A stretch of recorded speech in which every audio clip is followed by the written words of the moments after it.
Thank you so much for having me. I really pray I can say something valuable for everyone here attending this class. Maybe we'll start with this.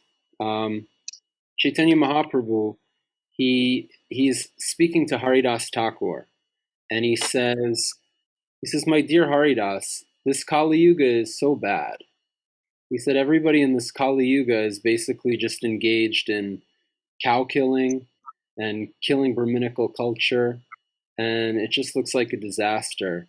And I just don't see any way for these people to be delivered. And Haridas Thakur's response to that is, don't worry about it. And the reason you shouldn't worry is because even by the chanting of Namabas, the shadow of the holy name, if someone is chanting the holy name, not directly indicating the Lord, but even to indicate something else, that person will be liberated from material existence. And the example he gives is that in the Muslim religion, when something is like against their religion, it is called haram. People familiar with that? Like it's something like, for example, in their religion, pork is haram. It's pork is a forbidden item for them. Of course, all meat is forbidden for us, but at least they don't take pork. In their religion, it's considered haram. It's like a forbidden food. And so if you think about the meaning of that word, it's basically like, this is like a horrible, irreligious thing. It's haram. And so Haridas Thakur says, they're saying haram, and for saying that, they will get the credit of saying the name Ram. And the word Ha is can be considered like a decoration, and so the devotees are chanting, "Oh my Lord Ramachandra, oh my Lord Ramachandra." The syllable Ha can be considered like that. So when they're chanting Haram, even though they're not speaking to indicate the Lord, still that is an instance of Namabas, and the evidence is the story of Ajamil. In the story of Ajamil, he had named his son Narayan. His youngest son he named Narayan, and at the time of death, he called out to his son, but he got the credit for calling out to Narayan.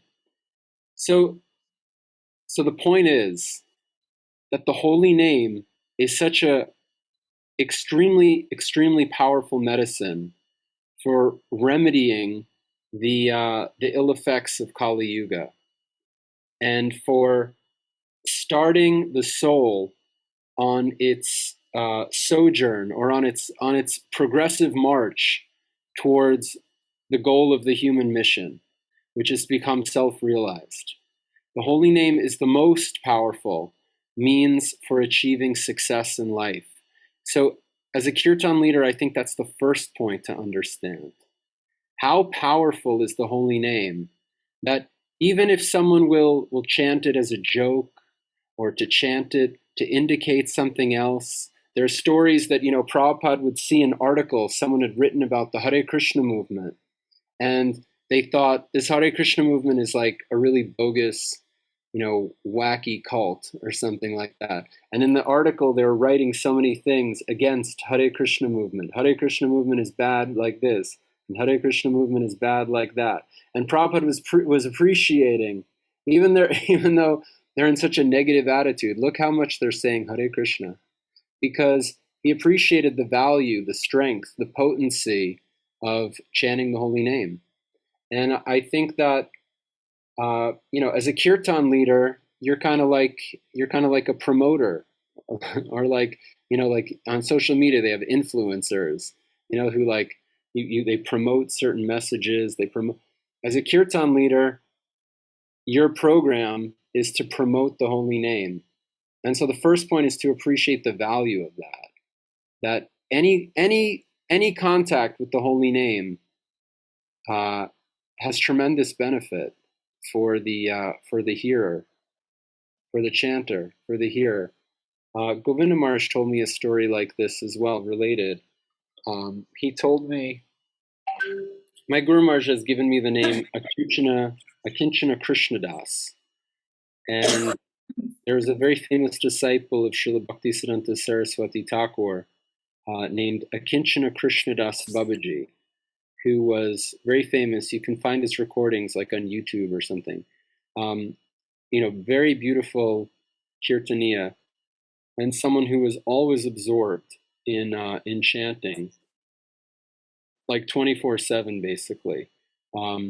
Even when he joined the Gaudiya Math, he joined the institution of Srila Bhaktisiddhanta Saraswati, his godbrothers were complaining and saying, all this devotee does is chant all the time. And they wrote a letter to Bhaktisiddhanta, and Bhaktisiddhanta appreciated, yes, we need more men like this.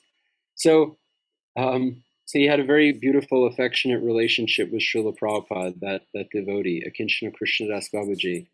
And he was also influential for some of the kirtan leaders in our ISKCON society, like some of the, anyway, Govinda Maharaj is a great example. Govinda Maharaj had some nice association with Krishna Das Babaji. And he told us a story once that he was here in Vrindavan, and he went to visit Krishna Das Babaji, and he asked Krishna Das Babaji, he said like this. He said, Maharaj, this Kali Yuga is so horrible. He said, it just seems like people are so far away from Krishna. How can people make any spiritual progress? How will people be delivered?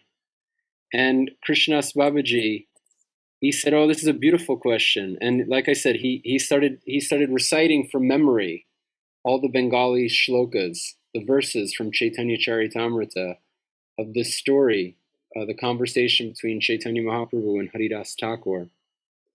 And then he said, there was, in Vrindavan we get those lizards. I don't know if people are familiar with that. So there was like a lizard on the ground, and and Krishnadas Babaji, he said, watch this. And he put his face kind of right next to the lizard, and he said, Hare Krishna.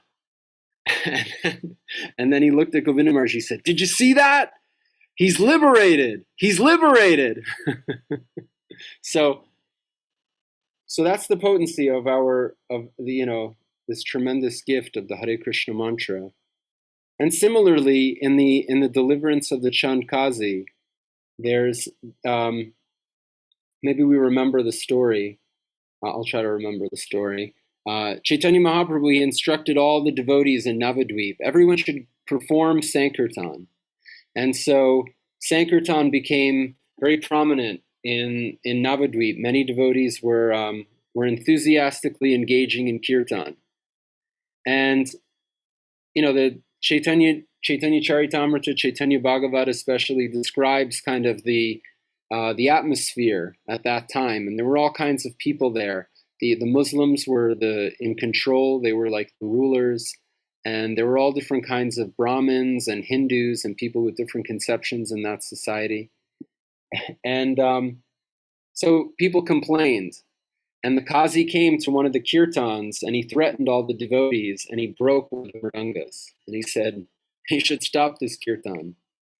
And so the devotees, they went to Chaitanya Mahaprabhu, who told them, anyway, you should continue chanting. And so they kept chanting, but they were a little bit reserved and hesitant, right? They were fearful of the Qazi. So Chaitanya Mahaprabhu understood their minds, and he created like a mass. He organized all the devotees. He said, anyway, never mind what they say. Today I'm going to, everyone should do Sankirtan. Today I will kill all the meat eaters, he said, because the meat eaters were disturbing. So he organized like a mass Sankirtan and said, what can this Chandkazi do to us?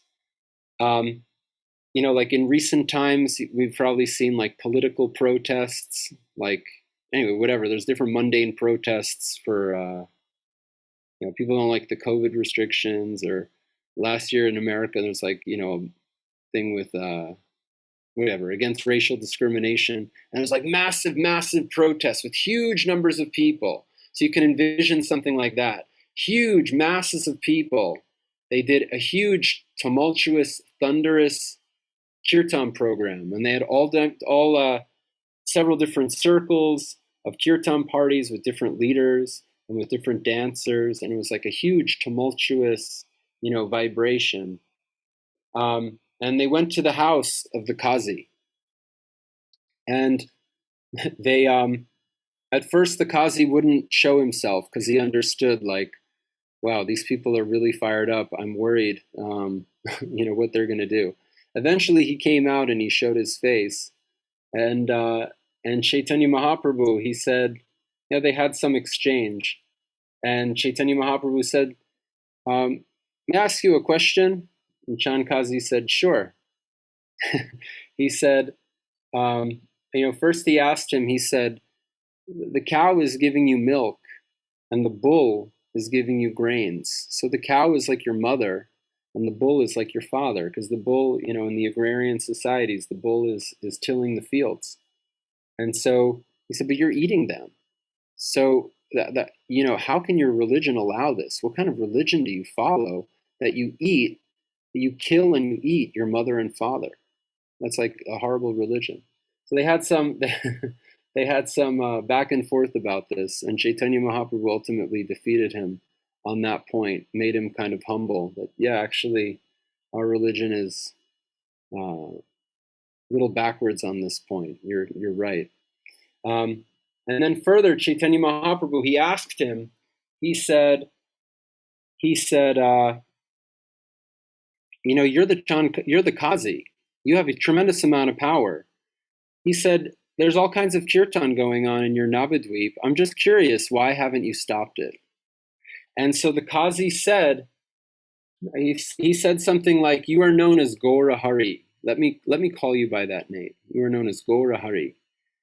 And he said, actually, I broke one of the mridangas at one of the kirtan programs. And that night I had a horrible dream where a lion, a half man, half lion, came to me in ferocious anger and was ready to kill me. And he threatened me. He said, you've stopped my Sankirtan movement. I'm going to rip your chest just like you broke that mridanga drum. And then the Qazi said, seeing me full of fear, he said, anyway, your offense was not so great, but if anything like this you do it again, I will kill you.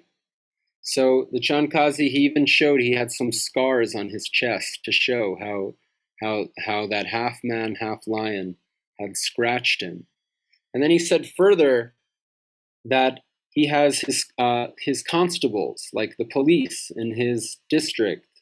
He said they were expressing when they had the experience that when they would try to stop the Sankirtan, some flames would come to them and it could even burn their beards or something like that.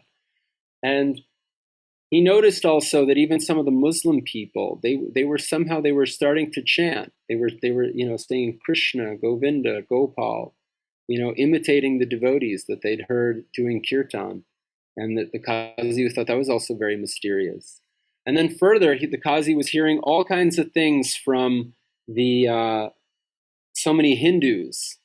In Hindu society, there's different people with different conceptions, different Mayavadis and Brahmins, and they were also saying, this Nimai Pandit used to be such a good boy. He was like a great scholar of Nyaya, and he was defeating everyone in debates. And we really liked him when he was like that. But now he's become like a fired up Hare Krishna devotee. And, he's always chanting Krishna and Govinda and Hari Haraya Namaha and so many things like that. And, he's just poisoned our religion. So the Qazi was saying like that. So anyway, the Qazi is telling these different things about the different groups in Navadvip. And in the course of telling his story about these things, he mentioned several names of Krishna. And Chaitanya Mahaprabhu, after hearing the Qazi speak so nicely, Sri Chaitanya Mahaprabhu touched him and smilingly spoke as follows: "The chanting of the holy name of Krishna from your mouth has performed a wonder. It has nullified the reactions of all your sinful activities. Now you have become supremely pure. Because you have chanted 3 holy names of the Lord, Hari, Krishna, and Narayan, you are undoubtedly the most fortunate and pious." So I think the first verse of this chapter as well. Right, the first verse of the chapter. "Let me offer my respectful obeisances to Sri Chaitanya Mahaprabhu, by whose mercy even unclean Yavanas become perfectly well-bred gentlemen by chanting the holy name of the Lord. Such is the power of Lord Sri Chaitanya Mahaprabhu." So what I want to say is, I hope it's somewhat clear. What is the power of chanting the holy name and inducing others to chant? And even people have wrong conceptions. They have unfavorable conceptions. They think, Hare Krishna is wrong. They think it's bogus. What's the benefit that's derived? It's described in the Shastra. They become liberated from material. They become liberated. Even unclean Yavanas become perfectly well-bred gentlemen. So anyway, how important is the Hare Krishna movement? How important is it to continue going on chanting Hare Krishna in a way to inspire others to chant like that? So that's something on the preaching side. Maybe a few meditations. I have more things to say, but maybe if there's any comment or question or discussion on that point, could we do it that way? Paltas means you're singing like different combinations of sa re ga ma pa da ni sa. There's endless styles and there's endless ways of doing that. And if you'll give time and energy to that 100%, those are the kinds of exercises that are going to improve your voice. I mean, that said, I don't know exactly what your curriculum is, like how you're singing the paltas and which paltas and so on. That's like an endless ocean practically. You could just spend your whole life on that basically. Um, and yeah, and again, there's all different kind of styles and combinations. But definitely that's huge for improving vocal quality and stuff like that. Yeah. I have a few thoughts. I mean, I definitely think music has its place, learning music, improving yourself as a musician. I also try to do that. I think it should be put in the proper perspective.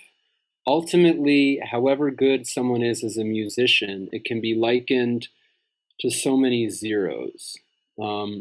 Just someone is a really good singer, but they're not especially advanced in Krishna consciousness, their kirtan won't be inspiring. What makes kirtan inspiring is the one of Krishna, or you can say the one of Shuddhanam. And if that's there, then practically how good someone is as a singer, it becomes kind of irrelevant.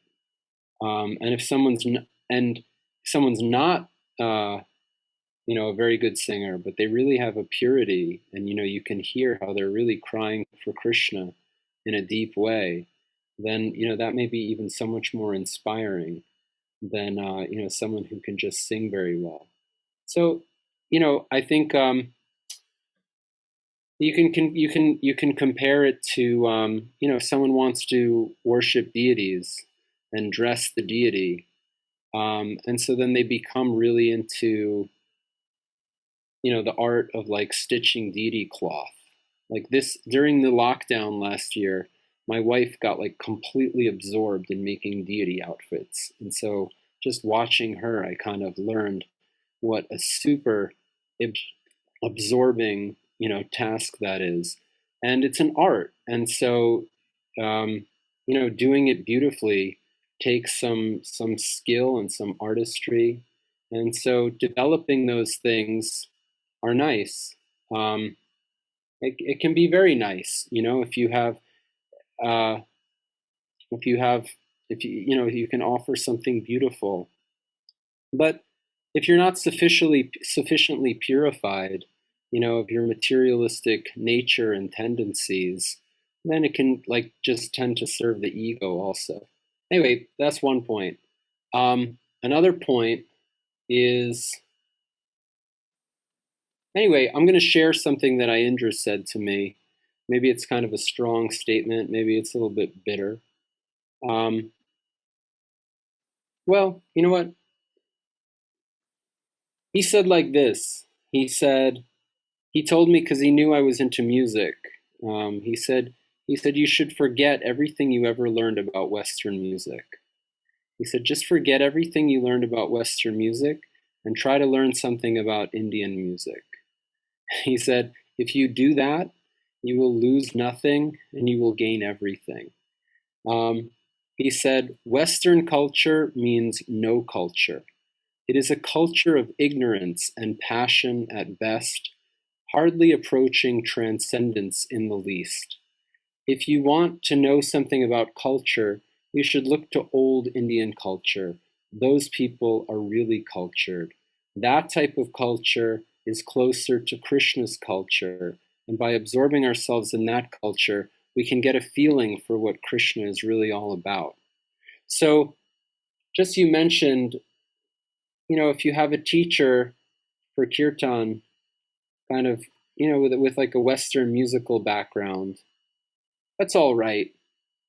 But just like Srila Prabhupada, we're not offering like pizza and veggie burgers and stuff to the deities. There's kind of a culture to the way that we make offerings, right? There's like the sabjis and rice and the savories and those types of items, those types of classical items. That's closer to Krishna's culture. We don't dress the deity in jeans.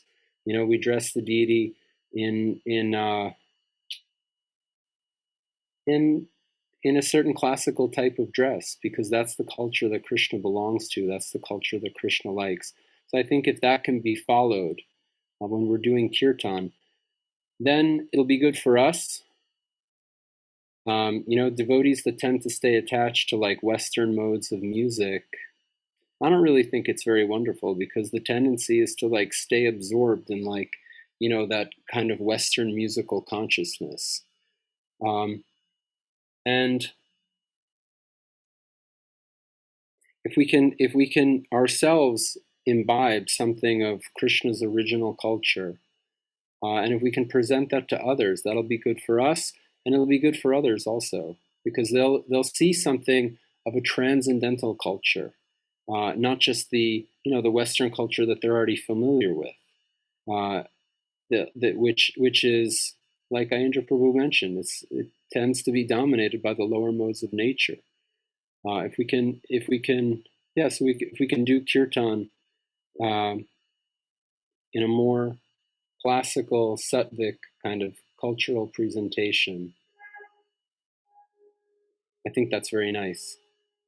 Well, like you mentioned, Lokanath Maharaj is a gold standard. So many years ago, um, one of my friends, well, Vishwambar Prabhu, a very famous person, he used to be Lokanath Maharaj's servant, traveling with him doing kirtan. And he did that for some years, maybe in the early 2000s or so. And he told me that Maharaj is always interested to learn two subjects. He's always interested to learn from Sanskrit teachers, and he's always interested to learn from music teachers. And I thought that was very nice. He also told me that Maharaj often will keep a tanpura on in his room, and just the tanpura is going, and just, from time to time, Maharaj will start singing either some shlokas or a bhajan or a Hare Krishna mantra, something like that. So I thought that was very nice. So like that, everyone is kind of an individual. They have propensities and needs and stuff like that. For me, music has been a great interest, and kirtan has been a great saving grace for me, because it's given me a channel to kind of direct my interest in music in a spiritual Krishna conscious way.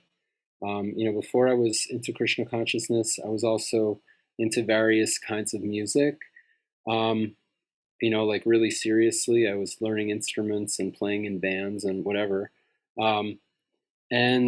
If it wasn't for kirtan, I'm sure I'd still be like highly absorbed in that kind of stuff. And I've seen practically, music is like tends to be a really prominent, important thing for people. If you don't get into some kind of spiritual music, you're probably going to be absorbed in some kind of material music, some kind of materialistic music. That just seems to be the way it is. And I've seen that practically with many of my peers. They joined the Krishna consciousness movement and they never really purify their taste for mundane music. And it stays with them as like, I think kind of a gross anartha for a long time, that they're just like really into like different kinds of mundane stuff. So yeah, I said, how Indra Prabhu preached to me. And over the years, I've tried to learn from different devotional musicians, and I do give time regularly to that. I've had all different types of teachers, and it's been it's like an inspiring, enlivening thing. Indra Prabhu told me like this. He said, "We can never be proud that we are good musicians." He said, compared to the greatest musicians in this world, we're nothing. And if you'll examine, some of the greatest names in like Indian classical music, even today, they tend to be some kind of devotee. They sing a lot of devotional music to Krishna.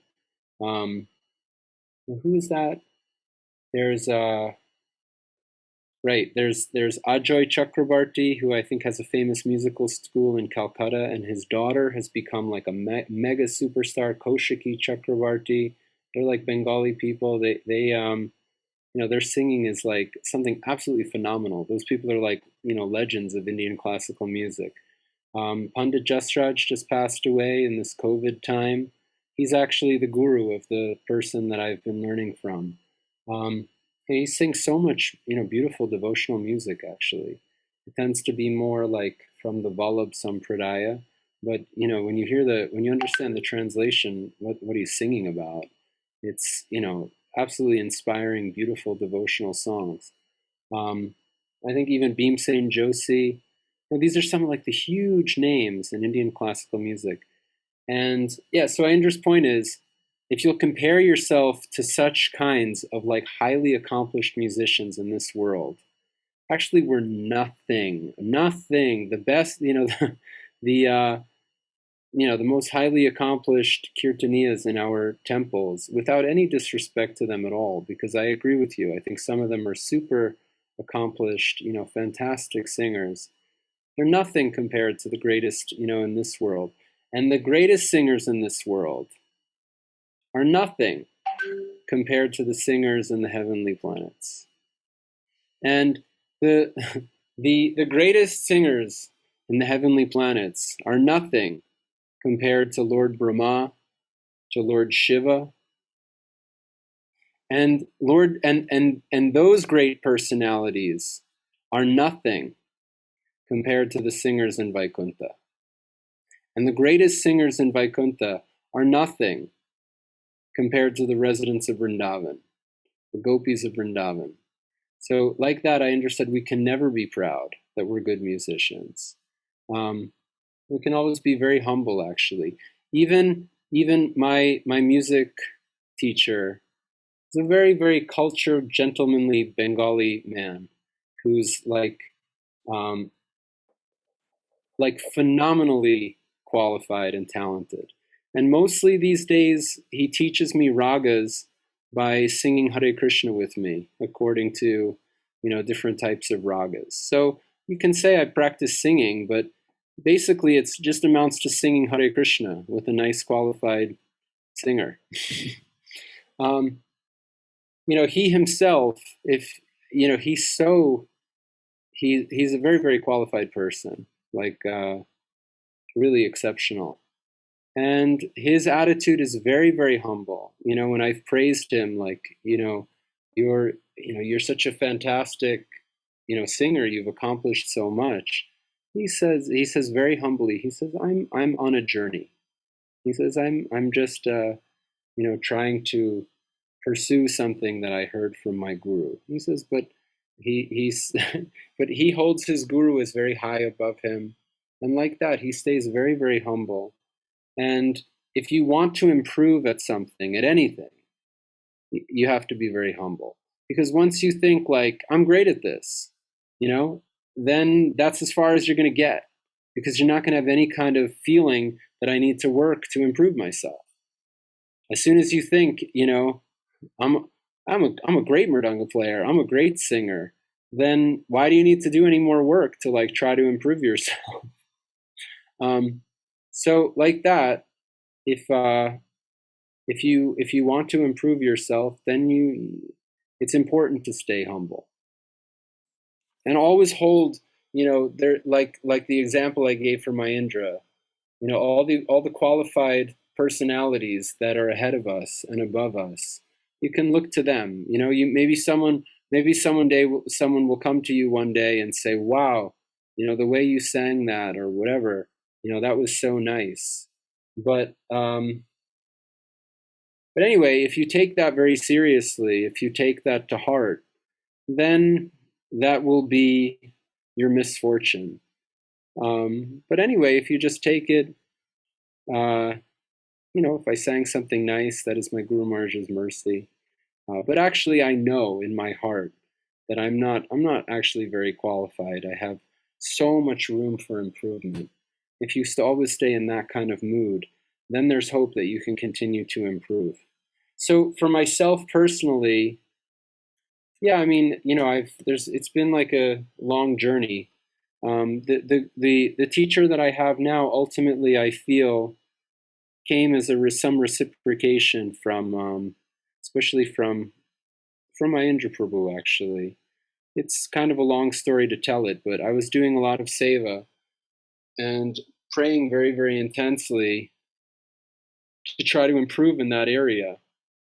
And kind of mystically, I kind of came to encounter this music teacher and immediately appreciated, many of his qualities, both his character, his humility, his kind of gentle, cultured kind of nature, and also, his very, very great patience as a teacher and his very high qualification in music. And so I take it as like a gift from Krishna that I have this nice opportunity to learn from somebody. And for me personally, at whatever my very meager, humble level of Krishna consciousness is, I feel it's very favorable for me to pursue this kind of line of study with the nice teacher that Krishna sent me. It kind of keeps me enlivened and enthused. It's nice to keep learning and to keep things fresh, and try to always have new presentations to offer, and like that.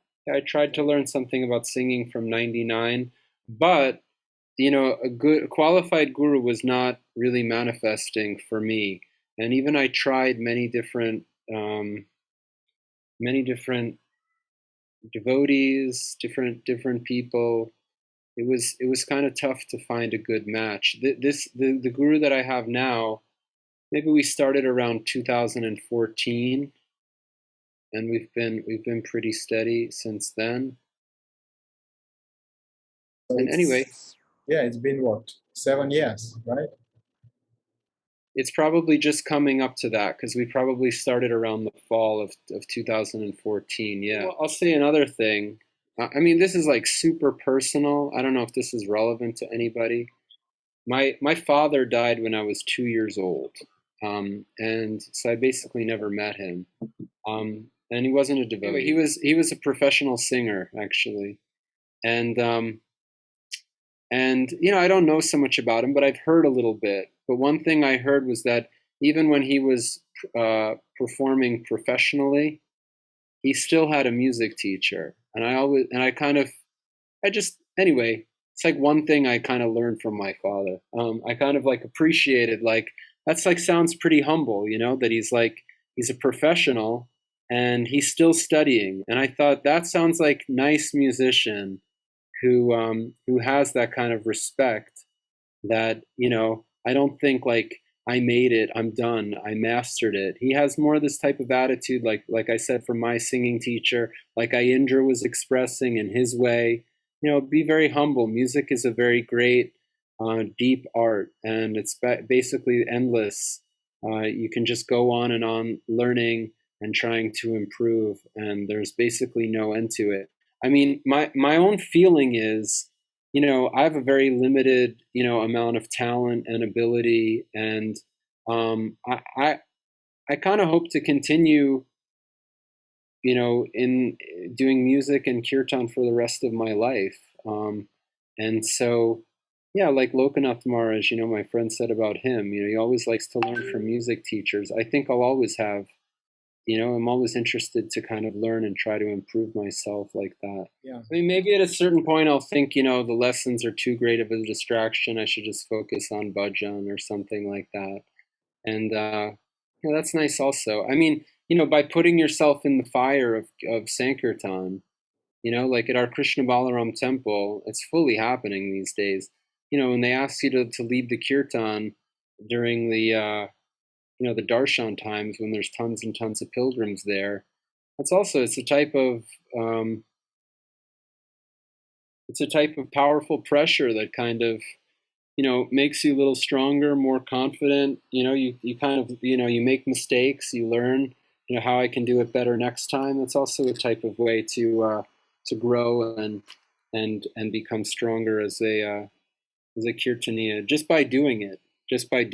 So I mean, that's at least as important. Just taking on and on music classes. There should also be very regular investments of time into actually doing plenty of kirtan. At one point I was in Mayapur.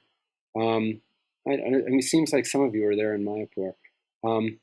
One point I was in Mayapur, and I would just sit in that bhajan kutir for hours and hours and hours and hours, even to the point that even I go there anytime today, and I automatically have like 5 friends that are still in that bhajan kutir that remember me from those years ago because of all the time I sat there.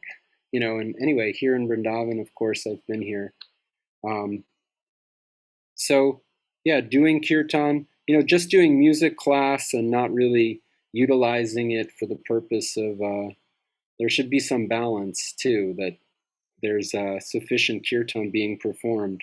And that will also help you improve in so many ways, especially spiritually, which is the most important. And it was kind of the other topic I was thinking to speak about today, the need for personal purification and spiritual advancement, especially as a kirtan leader. Definitely, if it's just all about me and how I can be the kirtan leader and everybody can hear me, then that's not very wonderful, and that's not a very developed kind of Krishna consciousness. That's indicative of some kind of fault, of some kind of false ego, some kind of materialistic attachment that should be worked on to be overcome.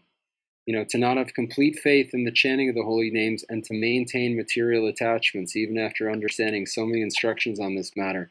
That tends to be one of our greatest faults. We're maintaining all kinds of material attachments. So, yeah, absolutely. I mean, we should. We should. I spend hours a day in the temple kirtan, and most of the time I don't lead the kirtan. It would be inappropriate, just to sing all the time. I think even I would get sick of that. And yeah, it's always, if you're an active listener, you can take all kinds of, inspiration, and you can learn different things, how different devotees are doing things. We should be ready and interested and willing to sit on and on and on in the kirtans of devotees that we admire, that we appreciate. And anyway, and even if we have to sit through some kirtans, they're a little simpler, or we don't admire them that much or anything. But anyway, it's the holy name, and we do want to serve the Sankirtan mission, and so we want to cooperate with that as much as possible for the pleasure of Prabhupada, for the pleasure of the deities. And that means sometimes there may be some sacrifice involved, and I may have to sacrifice my own false ego that, I should just take a humble position and clap or play karatals or something like that. And that'll be very beneficial for me. Having a guru, like a kirtan guru, it should be like, how do you say? It should go hand in hand with your Krishna. It's not like, you have your spiritual guru and now you're going to take a music guru. So you have your spiritual guru and you can have your music guru, and it should be kind of harmonized and complementary. Like my own Guru Maharaj, he actually encouraged me very much with my music guru. He said, you should take it very, very seriously. If you feel that it's important, if it's your service, then I highly recommend it. Highly. I wouldn't just indiscriminately go around telling people, like, do you have a kirtan guru? You should probably get one. But if someone is saying that they really want to learn this and they really want to improve themselves, and they don't necessarily have, no one is leading kirtans in the place that you live, yeah, then, now we have like the modern technology to connect with people online in so many ways. And it could be something very, very favorable. And I don't know you, but I would say yes. I would encourage you to do that if you feel like that could be something favorable for you. I live in a rather big congregation with lots of seniors, and I rarely am able to get a chance to sing. What can I do in this situation? Well, you can take the opportunity of being in a big congregation with lots of seniors and take good advantage of having their company, and and learning from them and hearing from them. And like this devotee Tiana, she said she doesn't have the fortune of being in that kind of situation. So you're fortunate, actually. You live in a place with a big congregation. You should take advantage of those seniors, and you should try to do a lot of kirtan with them, and try to pick something up from them. And as far as getting a chance to sing, you can't say that you don't have a chance to sing, because every kirtan is a chance to sing. What you want to say is you don't have a chance to lead. And maybe in the context of like your temple, when there's a big congregation, you can't lead the kirtan there. But what about when you're at home, or what about when you're on your own, or when you're kind of like walking down the street or anything like that? In all of those circumstances, you can lead the kirtan then. So you can't say, maybe you're not getting the chance right now to like be on the big stage and have the big platform and be able to sing in that place. But, that's not the all in all. Ultimately, like, we have a 24-hour kirtan in our temple for the pleasure of the deities. The deity is also in our heart. And if we want to be really serious in Krishna consciousness, we can, have a 24-hour kirtan in the temple of our own body. And we can be the main kirtan leader for that and lead kirtan all the time. So right. So yeah, and beyond that, the way this material world works, the way the modes of nature work, everybody gets their time in the sun at some point. So just be patient and improve yourself to the best of your ability. And if you're sincere, Krishna can give you an opportunity in the future, even if it feels like right now, where's my chance to lead the kirtan?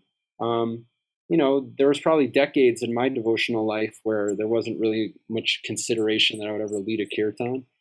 But now somehow, the modes have shifted, and now we are in a position where that happens sometimes. So that's how the world works.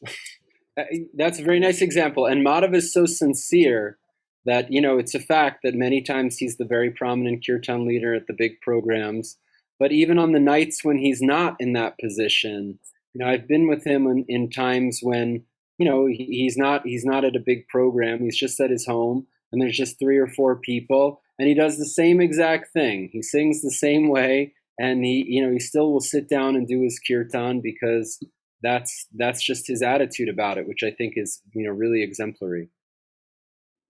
I also feel I'm a slow learner. I think it's just a question of your dedication. If you yeah, if you really want something, you can pray to Krishna and for help and for empowerment, and do your best. Give it some time, and like that, I think everybody can improve. I've seen different students. It may be like that they're a little slow, but I've seen people they're maybe slow but they're so doggedly determined that you kind of see them again after a couple of years and you think like, wow, they really improved themselves. So it may be possible. Just people are so determined they stick with it, and after some time, even for myself in my musical progress, I don't see the progress in weeks or even in months, but when I look back, hey, I think like 3 or 4 years ago I couldn't do this. So something happened.